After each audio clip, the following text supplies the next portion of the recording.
वहीं आप सब लोगों को भी नए वर्ष पर बहुत बहुत बधाई और मुबारकबाद देता हूं।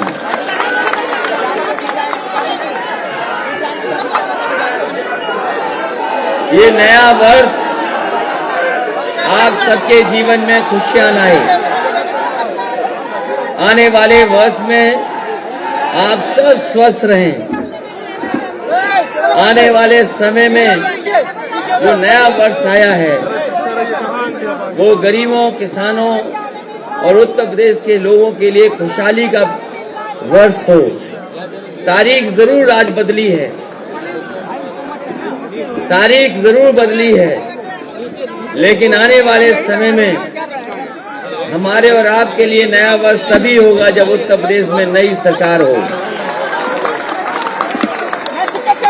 मैं जहां आपके माध्यम से प्रदेश और देश के सभी लोगों को भी बधाई देता हूं, क्योंकि आज जो बात हम और आप लोग यहां बैठे कर रहे हैं आज के समय पर केवल सीमित यहां तक नहीं रहती। इसलिए जहां मैं आपको बधाई दे रहा हूं, वहीं प्रदेश की जनता और देश के सभी नागरिकों को बहुत बहुत बधाई और शुभकामनाएं नए वर्ष पर।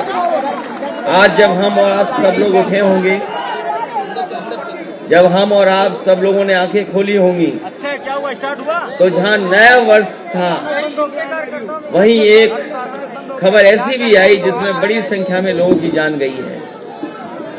जो वैष्णो देवी मंदिर में श्रद्धालु दर्शन करने गए थे लोग, उसमें कुछ लोगों की जान गई है और बड़ी संख्या में लोग घायल भी हैं। इसलिए हम समाजवादी पार्टी के लोग उन परिवारों के साथ खड़े, इस दुख में उनके साथ हैं। उन परिवारों को भी और जो हमारे बीच नहीं रहे उनको हम श्रद्धांजलि देते हैं। जो दर्शन करने गए थे वहां ज्यादा संख्या में लोग आ गए, चीजें नियंत्रण में नहीं रही। सुनने में आ रहा है कि 14 लोगों की जान गई है और बड़ी संख्या में लोग घायल हैं।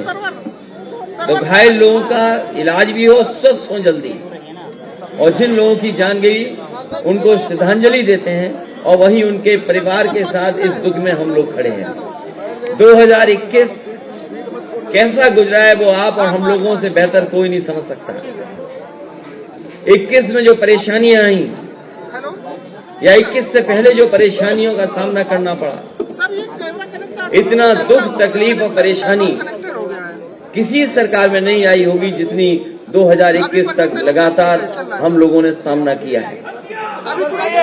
और 21 से लेकर के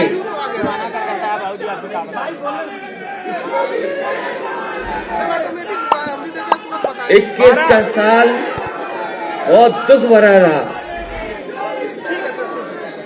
21 का साल बहुत दुख भरा रहा। हम लोगों ने लॉकडाउन से लेकर के इस बीमारी को देखा, और जहां लॉकडाउन में बड़े पैमाने पर लोगों का नुकसान हुआ, जहां व्यापार खत्म हो गया, लोगों की नौकरी छूट गई, कारोबार बंद रहे, कोई उद्योग नहीं चला, जहां सरकार को मदद करनी चाहिए थी सरकार मदद नहीं कर पाई। और हम लोगों ने वो समय भी देखा जब मजदूरों को अपने घर जाना था, उन मजदूरों को अपने हाल पे छोड़ दिया। जो लोग चल करके आए थे गुजरात से, महाराष्ट्र से, पंजाब से, हरियाणा से, इस उत्तर प्रदेश की सरकार ने उनकी कोई मदद नहीं की, उन्हें पैदल पैदल जाने दिया। और जिस समय सबसे ज्यादा गरीब को जरूरत थी, मजदूरों को जरूरत थी, उस समय सरकार ने उनको अनाज छोड़ने का काम किया। कोई मदद नहीं हो पाई, बड़ी संख्या में लोगों की जान गई, लगभग 90 मजदूरों की जान गई।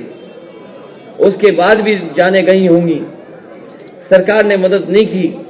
अगर कोई मदद करने आगे आया तो वही समाजवादी लोग थे जो मदद करने के लिए आगे आए। और जिस समय पैदल पैदल चल रहे थे लोग, मुझे खुशी है इसकी कि समाजवादी लोगों ने पूरी ईमानदारी से जहां मदद जैसी कर सकते थे की थी। समाजवादियों के साथ साथ तमाम एनजीओ संस्थाएं, तमाम ऐसे लोग जिन्होंने मदद की, हम उनको भी धन्यवाद देते हैं इस समय पर, कि जिन्होंने आगे बढ़ करके, आगे आकर के उस समय गरीबों की मदद करने का काम किया था। 21 में वो तस्वीरें भी हम लोगों ने देखी जब अस्पताल में गरीब जाना चाहता था इलाज के लिए तो बिस्तर नहीं था, दवाई नहीं दे पाई सरकार, और जिस सांस से लोगों की जान बच सकती थी, जिस ऑक्सीजन से जान बचाई जा सकती थी, वो ऑक्सीजन भी सरकार नहीं दे पाई, जिसके कारण बड़े पैमाने पे लोगों की जान गई। वो तस्वीरें हम लोगों ने देखी हैं और कभी देश और दुनिया नहीं भूल सकती कि जहां पर गंगा के किनारे कितनी लाशें पड़ी दिखाई दी। सबसे पहले तस्वीरें आई थी बक्सर से, बक्सर के बाद गाजीपुर, बनारस में वो कतार जहां पर दाह संस्कार के लिए लोगों को इंतजार करना पड़ा। वो तस्वीरें इलाहाबाद से भी आई, लाशें गंगा के किनारे पड़ी दिखाई दी। उन्नाव से लेकर के कन्नौज तक जहां जहां घाट थे, जहां जहां गंगा का किनारा था, जो लकड़ी अपना इंतजाम कर सकते थे वो लकड़ियों का इंतजाम कर ले गए, लेकिन जो गरीब लकड़ियों का इंतजाम नहीं कर पाए वो अपने परिवार के लोगों को वैसे ही गंगा के किनारे दफना करके या मिट्टी से या बालू से दबा करके चले गए। अगर कोई नाकाम था उस समय तो यही भारतीय जनता पार्टी की डबल इंजन की सरकार। इसलिए जब साल चला गया और हमें उम्मीद है, भरोसा है कि जो 22 है, इस 22 में ऐसी बीमारी नहीं आएगी, हमको आपको ऐसी तकलीफों का सामना नहीं करना पड़ेगा। अक्सर नए साल पे लोग संकल्प लेते हैं, अंग्रेजी में रेजोल्यूशन करते हैं कि अगले वर्ष हम ये नहीं करेंगे। हम बहुत सारे लोगों को सुनते हैं कि कोई न कोई नए वर्ष पे कुछ न कुछ करता है, कोई न कोई संकल्प लेता है, क्योंकि हम पॉलिटिकल पार्टी के लोग हैं, हम लोग पॉलिटिकल लड़ाई लड़ रहे हैं। हम गरीबों को, किसानों को, नौजवानों को और तमाम छोटे व्यापारी, छोटे दुकानदार, उनको सम्मान देने का और उनको आर्थिक रूप से खुशहाल बनाने के लिए हम वो लोग हैं जो डॉक्टर राममनोहर लोहिया के सिद्धांत पे चलने वाले लोग हैं। हम वो लोग हैं जो डॉक्टर बाबा साहब भीमराव अम्बेडकर के सिद्धांतों को आगे बढ़ाना चाहते हैं। हम समाजवादी लोग वो लोग हैं, उस विरासत के लोग हैं जिसमें जनेश्वर मिश्र जी से लेकर के, मोहन सिंह जी से लेकर के, ब्रजभूषण तिवारी जी से लेकर के बड़ी संख्या में नेता हैं जिनसे हम लोगों ने सीखा है, समझा है। और हम समाजवादी लोग वो लोग हैं जो नेताजी से संघर्ष और नेताजी के बताए हुए रास्ते पे चल करके कई बार यहां पर सरकार बनाए हैं। उत्तर प्रदेश में कई बार सरकार बनी है। इसलिए जब 22 की शुरुआत है, 21 तो इन्होंने बहुत खराब करने की कोशिश की। भारतीय जनता पार्टी के लोगों ने 21 तो इतनी खराब करने की कोशिश की जिसकी कल्पना नहीं की जा सकती। न जाने कितने लोगों को झूठे मुकदमों में फंसाया गया। जब से भारतीय जनता पार्टी की सरकार आई है, सबसे ज्यादा समाजवादियों पर झूठे मुकदमे लगे और ऐसा समय देखा जहां अधिकारियों को लालच दे करके, उन पर दबाव बना करके झूठे मुकदमे लगाए गए, झूठी धाराएं लगाई गई और मजबूर किया गया हर तरीके से कि इनके खिलाफ कार्रवाई हो, जिसमें आजम खान साहब भी हैं जिन्हें झूठे मुकदमों में जेल भेजा गया। तो जहां 21 में साल जाते जाते जब बीजेपी मुकाबला नहीं कर पाई तो अपने सहयोगी संगठनों को भी ले आई, लोगों के घरों पे छापे पड़े। आप वो लोग हैं जिनके घरों पे छापे नहीं पड़े, लेकिन बहुत सारे लोगों के घरों पे छापे पड़े और जो खासकर हम लोगों से करीब थे उन पर छापे पड़े। और एक छापा तो ऐसा मारा इन्होंने, एक छापा तो ऐसा पड़ा, पूरे देश के लोग टीवी देख रहे थे कि अब कितनी गड्डियां और निकलेंगी। दीवार से लेकर के, फर्श से लेकर के, बिस्तर से लेकर के, जहां जहां हो सकता है वहां से गड्डियां निकली, नोट निकले। और आपने, हमने, सबने अखबार देखे, टीवी देखा, सोशल मीडिया देखा, तो सोचो भारतीय जनता पार्टी के लोग क्या प्रचार कर रहे थे। भारतीय जनता पार्टी ने कहा कि जिस व्यापारी पर छापा पड़ा है वो समाजवादी इत्र बनाने वाला व्यापारी है, इत्र व्यापारी है। बताओ, पहले दिन यही खबर थी कि नहीं थी? और बीजेपी के नेता चाहे दिल्ली के रहे हों, चाहे लखनऊ के रहे हों, चाहे वो टीवी पे बोलने वाले रहे हों, उन्होंने यही एक बात कही कि जिसके यहाँ ये पैसा निकल रहा है ये कोई और नहीं, ये समाजवादी इत्र बनाने वाला है।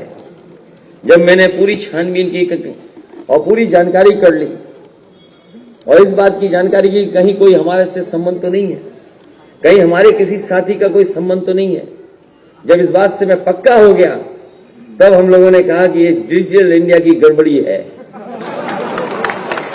ये डिजिटल इंडिया की गड़बड़ी है। इन्हें छापा मारना था किसी और के यहां और इन्होंने छापा मारा छापा मारना था समाजवादियों के यहां, लेकिन छापा मार दिया अपने साथी के यहां। और कैसे हुआ सोचो डिजिटल इंडिया। और अब देखिए दिल्ली से लेकर के सब लोग कह रहे कि नहीं कह रहे। पहले प्रचार किसने किया ये बताओ कि समाजवादी इत्र वाले के यहां छापा पड़ा है। अगर किसी ने पहले प्रचार किया है तो वो भारतीय जनता पार्टी ने किया है कि जिसके यहां छापा पड़ा इत्र बनाने वाले इत्र व्यापारी के यहां है। हम समाजवादियों ने किसी ने नहीं कहा कि हमारे यहां छापा पड़ा है। हम लोगों ने किसी ने नहीं कहा कि वो समाजवादी इत्र बनाने वाला है। और आज जब उनके स्टेटमेंट सुन रहे हैं, वो जो अपनी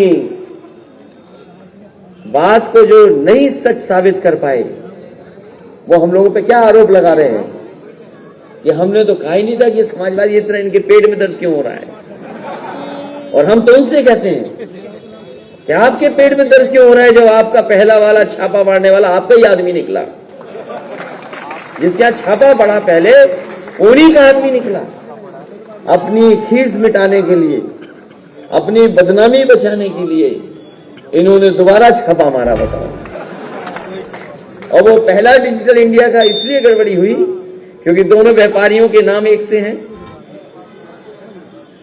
दोनों का नाम एक सा है, दोनों का रहने वाली जगह एक है, दोनों का मोहल्ला एक है, दोनों का कारोबार एक है, दोनों के जो घर हैं वो एक जगह हैं। अगर कन्नौज में घर है तो दोनों का घर है, कानपुर में घर है तो दोनों का घर है, मुंबई में घर है तो दोनों का घर है, और कारोबार भी एक सा है, एक्सपोर्ट भी एक सा है। तो इसलिए इन्होंने छापा हमारे यहां नहीं मारा था। पहले इन्होंने अपने यहां छाप मारा था। और ये जितना भी पैसा निकला है वो समाजवादियों का नहीं है, वो भारतीय जनता पार्टी के लोगों का ही होगा पैसा जो वहां पर निकला है। और सबसे बड़ा सवाल है, बताओ नोटबंदी फेल हो गई कि नहीं हो गई। और उस समय भी हम लोगों ने कहा था जब नोटबंदी हुई थी कि रुपया नहीं काला सफेद होता है, हमारा आपका लेन देन काला सफेद होता है। और कभी कभी काम में, कारोबार में, और जब हम एक दूसरे के बीच में पैसे को इधर से उधर करते हैं तो कब सफेद का काला हो जाए, काला से सफेद हो जाए, हमें पता ही नहीं लगता। इसलिए रुपया काला सफेद नहीं होता, हमारा आपका लेन देन काला सफेद होता है। इसलिए पुरानी बातें हम भूल कर 21 की, अब 22 में हम लोग जाने जा रहे हैं, 22 में जा रहे हैं। इसलिए पहला संकल्प समाजवादी पार्टी का होगा, समाजवादी पार्टी की सरकार बनने पर हम समाजवादी लोग जब सरकार बना लेंगे तो 300 यूनिट घरेलू बिजली फ्री होगी।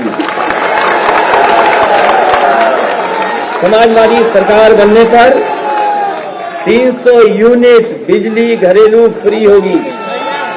और इसके साथ साथ हमारे किसानों की पूरी सिंचाई पहले की तरह फ्री होगी, माफ होगी। आज 22 है तो केवल हमारा पहला संकल्प पत्र यही रहेगा, पहला संकल्प। और समाजवादियों के लिए तो कहा ही जाता है कि समाजवादी पार्टी के बारे में यही कहा जाता है कि इनकी कथनी और करनी में कोई फर्क नहीं है। और जो भाजपाइयों के बारे में कहा जाता है कि भाजपाई जो कहेंगे वो झूठी कहेंगे। बताओ सबसे झूठी पार्टी अगर कोई है तो वह भारतीय जनता पार्टी है। बताओ झूठी पार्टी है कि नहीं है।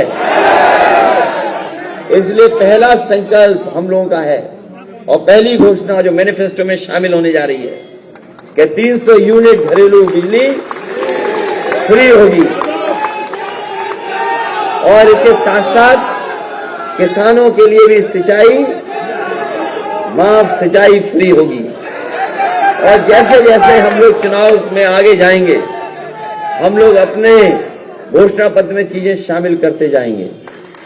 इन्हीं शब्दों के साथ मैं एक बार फिर आप सबको बहुत बहुत बधाई देता हूं। ये जो गुलदस्ते आते हैं, ये जो बड़ी संख्या में